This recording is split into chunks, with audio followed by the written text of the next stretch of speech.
La Bible dit ceci, dans Éphésiens chapitre 6, verset 12. Nous n'avons pas à lutter contre la chair et le sang, mais nous avons à lutter contre les dominations, contre les autorités, contre les princes de ce monde de ténèbres, contre les esprits méchants dans les lieux célestes. La bataille est rude, le combat est rude. Par conséquent, nous devons nous tenir fermes pour combattre et non nous fatiguer. Je vais, bien-aimés, partager avec vous le mystère de la décapitation de Jean-Baptiste. Pourquoi Jean-Baptiste était décapité? D'abord, la Bible dit ceci. Dans Luc chapitre 1, à partir du 13e verset, que Jean-Baptiste devrait être né déjà rempli de la puissance du Saint-Esprit. C'est-à-dire, Jean-Baptiste était rempli de la puissance du Saint-Esprit dans le ventre de sa mère avant d'être né. Et si nous lisons Matthieu chapitre 11, verset 11, Jésus est en train de dire à propos de Jean-Baptiste. Il dit, Jean-Baptiste est le plus grand de tous ceux qui sont nés de femmes. Et bien aimé dans le Seigneur, si nous prenons encore Luc, chapitre 1, verset 17, la Bible dit ceci. Jean-Baptiste devrait marcher devant le Seigneur avec l'esprit et la puissance de lui. Et vous allez comprendre une chose. Parce que Jean-Baptiste, son habillement était fait de poils de chameau. Et il avait la ceinture en cuir sur ce rang. Maintenant, si nous rentrons dans l'Ancien Testament, parce que nous venons de le dire que Jean-Baptiste devrait marcher devant Dieu avec l'esprit et la puissance de lui. Et si nous allons à l'Ancien Testament, il y avait quelqu'un qui portait le manteau. Il s'appelait Élie. Il lui portait le manteau. Et il y a la description de ce manteau. Si nous lisons la parole de Dieu, dans 2 Rois chapitre 1 verset 8. La Bible dit que ce manteau était fait de poils de chameau. Et à la ceinture, il avait une ceinture en cuir sur ce rang. Et là, nous comprenons exactement l'habillement de Jean-Baptiste. Et nous devons comprendre que avant que Jean-Baptiste soit né, le manteau d'Élie était dans le temple. Le manteau d'Élie était gardé dans le temple. Mais quand Jean-Baptiste est né, ce manteau qui était dans le temple était disparu. Curieusement, peu de temps après, on va voir quelqu'un qui crie dans le désert, habillé au même habillement qu'Élie. Et nous comprenons que réellement, Jean-Baptiste travaillait avec l'esprit et la puissance de lui. Mais je vais vous dire une chose, bien aimé. Quand Élie a affronté le prophète de Baal, quand il a gagné le prophète de Baal, il a demandé qu'on puisse tuer les 400 prophètes de Baal. Et bien aimé, si vous lisez la parole de Dieu, dans 1 Roi, chapitre 19, à partir du premier verset, vous allez comprendre une chose. Le roi Akab est allé dire à sa femme qui était Jézabel, mais toi tu es ici, mais on a tué tes prophètes. On a tué tous tes prophètes. La reine Jézabel va se lever pour dire que toi, Élie, d'abord, la reine Jézabel agirait au nom de ses dieux. Il dit, mais Dieu, il faut me traiter avec rigueur si ce que je dis ne se réalise pas. Il dit, demain, ce que tu as fait de prophète de Baal, on fera de toi. Demain, ta tête sera décapitée. Et quand il a dit ces choses, Élie a fui. Vous ne pouvez plus le voir, Élie a fui. Il est parti et puis Jézabel ne pouvait pas l'avoir, il est parti.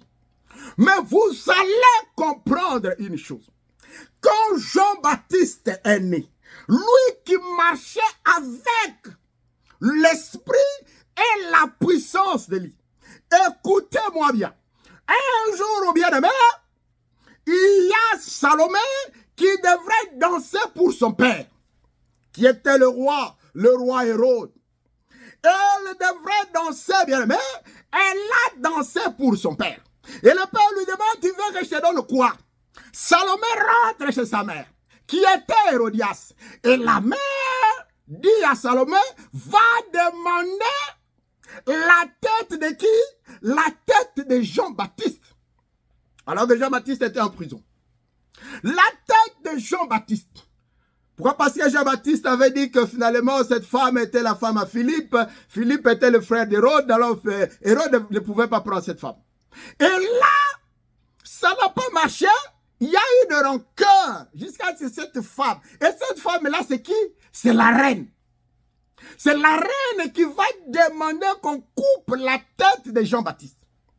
Et là, Hérodias n'a pas dit que demain. Hérodias a dit aujourd'hui. Si vous rentrez dans le passé, vous avez Jézabel qui avait dit demain. Et vous allez comprendre ici, Hérodias demande maintenant. Et on est allé, on a décapité, on a coupé la tête de Jean-Baptiste, on a amené à Hérodias, parce que Salomon a amené ça à sa mère, et c'était la fin de Jean-Baptiste. Ce que je veux dire, si Jean-Baptiste était révélé de cette situation, sûrement, il devrait combattre, il devrait lutter contre cet esprit. Il devrait combattre, sûrement il n'était pas révélé. Seulement, il n'a pas pu combattre. C'est juste pour dire qu'il y a des choses dans le passé, bien-aimé. Peut-être il y a des choses qui se sont dites. Dans ta famille, il y a des gens qui ont signé des alliances que tu ne connais pas. Tu es là, tu te dis tu es chrétien, tu pars à l'église, tu es pasteur, tu es évangéliste, tu es ceci, tu es cela, mais tu ne sais pas ce qui a été dit dans le passé. Le combat est rude contre les principautés, contre les rouleurs, contre ceux qui pensent qu'ils maîtrisent tout. Le diable est puissant, mais nous avons notre Dieu qui n'est pas puissant, mais il est le plus puissant. Mais si tu ne t'élèves pas, bien-aimé, regarde ce que tu es, regarde autour de toi. Tu ne sais pas ceux qui ont eu à décider contre toi dans le passé. Peut-être ceux qui ont décidé, ceux qui ont fait des alliances, ils ne sont plus là. Ils sont morts. Ils ont décidé de te faire du mal alors que tu n'étais pas encore né.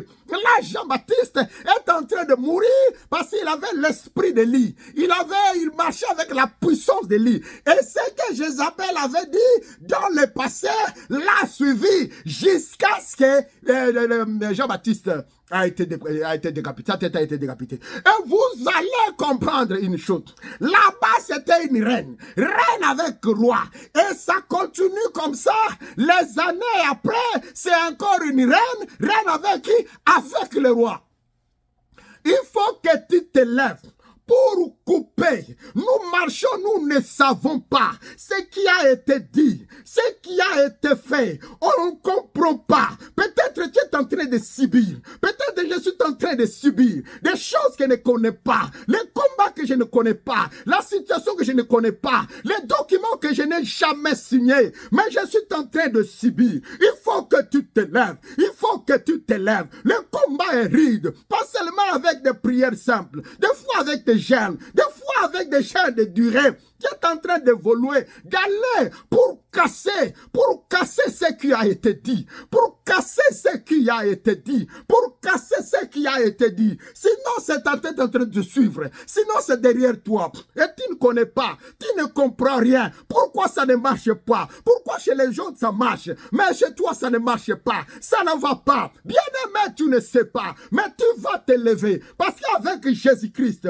si tu te lèves avec le Seigneur, tu tu vas combattre. Et quand tu vas combattre, tu vas couper les chaînes. Les chaînes vont tomber. Les chaînes vont tomber. Il faut que tu te lèves. Il faut que tu puisses combattre. Il faut juger que ça ne vient pas de Dieu. Je vais me lever dans ta famille. Peut-être toi-même. Si tu te lèves, tu peux sauver toute une famille. Tu peux sauver des générations. Parce que si tu ne te lèves pas, ça peut aller de génération à génération. Tant que tu ne puisses pas te lever pour combattre. Lève-toi, combat, bien-aimé. Lève-toi et combat. Et tu vas gagner avec le Seigneur. C'est lui qui a dominé. C'est lui qui a dépouillé les dominations. Il est vivant. Il est vivant. Il faut l'invoquer. Il a dépouillé les dominations. Il les a livrées. Il les a livrées. Il a livré les autorités en spectacle. Il s'appelle Jésus-Christ. Mais il faut que tu te lèves. Il faut tout casser. Il faut tout détruire afin que l'Éternel puisse agir et que tu continues avec sa gloire. Alléluia, alléluia, alléluia.